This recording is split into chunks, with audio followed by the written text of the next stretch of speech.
Vamos lá, gente. Continuando os vídeos aí, agora o assunto é primeiro reinado. Como que fica esse Brasil pós-independência? Vamos pensar juntos?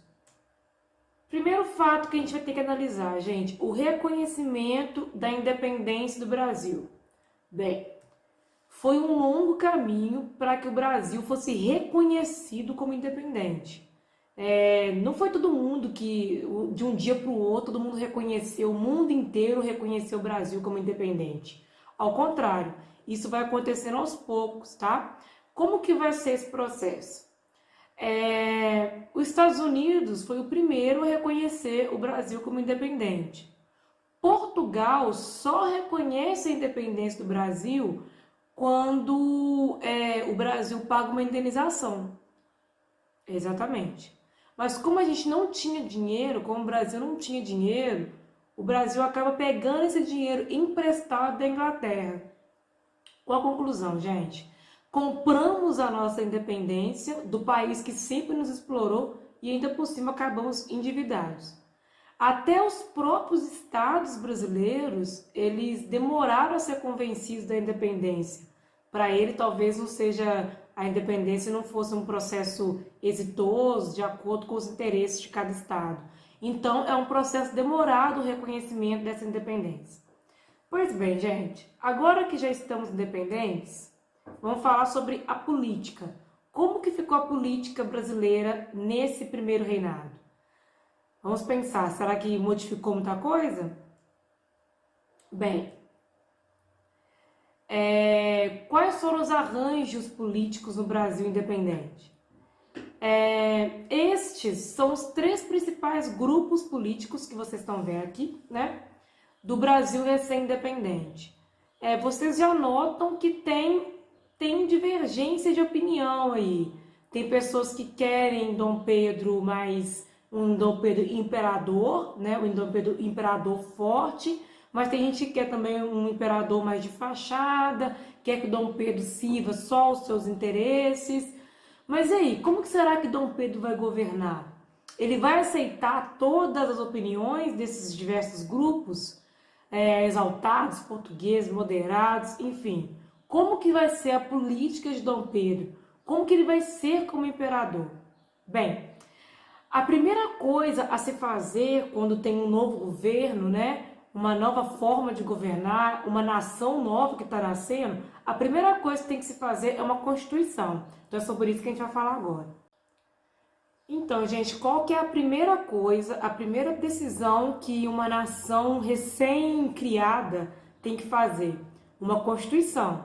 Então, para vocês entenderem a confecção da Constituição e os desdobramentos dela, vocês têm que entender isso que eu falei, que é um Brasil totalmente,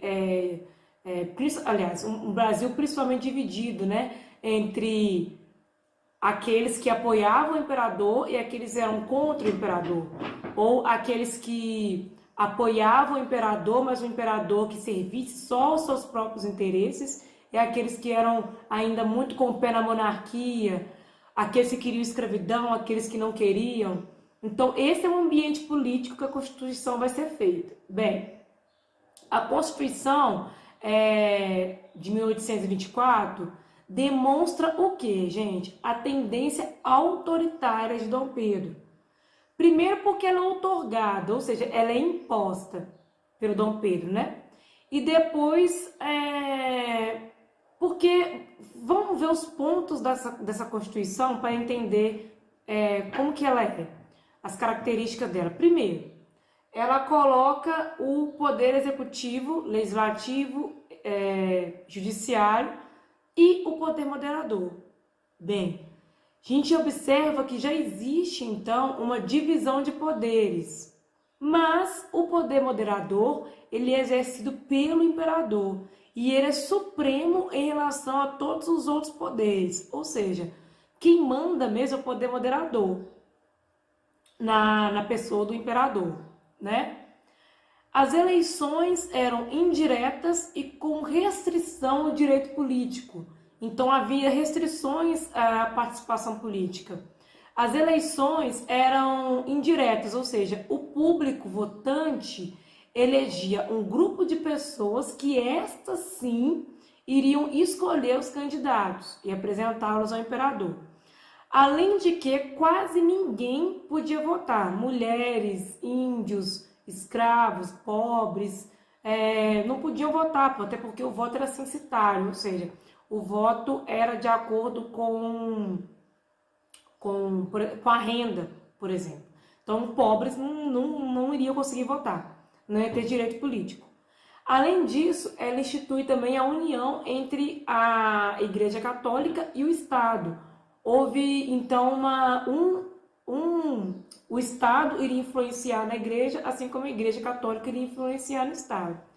Então, a gente já nota que essa primeira Constituição do Primeiro Reinado, ela permanece com a mesma estrutura social de exclusão e consolida a imagem autoritária do Dom Pedro I, do imperador.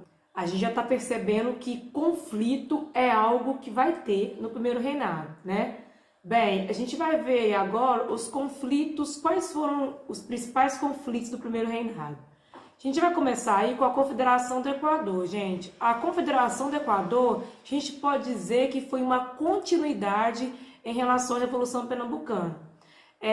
As reclamações eram praticamente as mesmas, a falta de incentivo do governo central, o agravamento da crise econômica na região do Nordeste. Eles queriam novamente o rompimento com o Império, né, com o Imperador. E foram vários estados dessa vez que participaram do movimento. O Dom Pedro I reage, né, prende, manda matar os principais líderes, como por exemplo o Frei Caneca, que era líder, Cipriano Barata também. Mas o que importa é que as insatisfações da época, a gente percebe que as insatisfações da época da monarquia continuam durante o Primeiro Reinado. E isso prova que muita coisa, quase nada mudou, né? Outro conflito é a Guerra da Cisplatina. Bem, se os países envolvidos na Confederação do Equador não alcançaram a independência em relação ao Brasil, a região da Cisplatina, que hoje é conhecida como Uruguai, foi bem diferente. Lá, Dom Pedro I teve uma grande derrota. O que aconteceu, gente? Ele perdeu a província de Cisplatina, que hoje é conhecida como um país, né, que é o Uruguai, já independente. Era um local muito importante para as relações comerciais, porque estava ali na região do Rio da Prata, né? Mas o que aconteceu nesse lugar? A elite de Montevidéu, né, ela se alia aos argentinos e conseguem a independência sob o nome de Uruguai, né, desse novo país, que se tornou uma república, né, separado do Brasil, portanto. Então, gente, esse conflito vai fazer o que com a imagem de Dom Pedro I? Vai piorar ainda mais a imagem dele. Gente, se a gente fosse colocar um termômetro da situação aí de Dom Pedro I, né, no Primeiro Império Brasileiro, a gente vê que esse termômetro está aumentando a temperatura.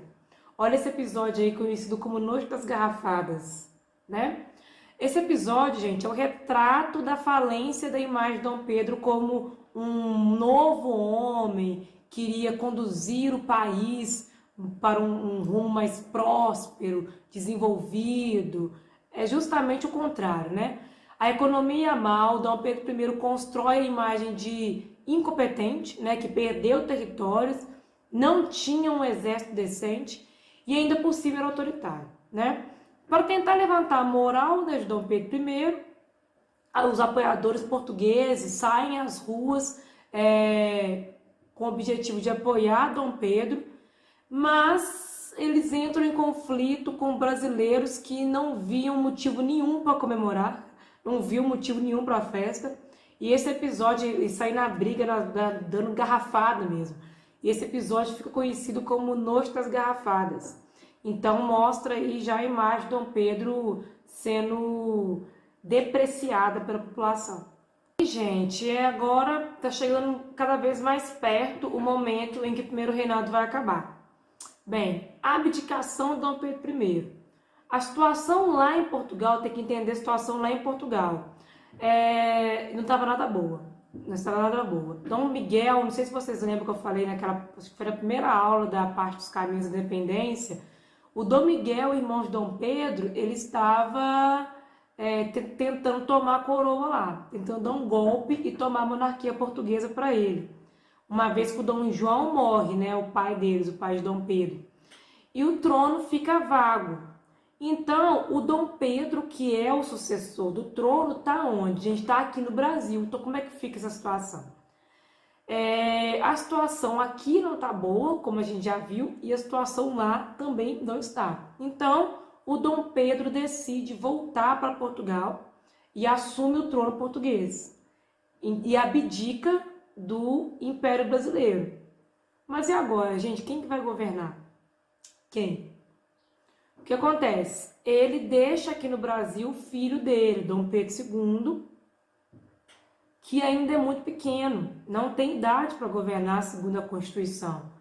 Portanto, o Brasil agora vai ser governado por regentes e vai inaugurar o que a gente conhece como período regencial, até que Dom Pedro II alcance a maioridade, mas vai acontecer um golpe, enfim, que a gente vai falar daqui a pouco, em outra aula, e possa assumir o governo. Então agora começa o período regencial.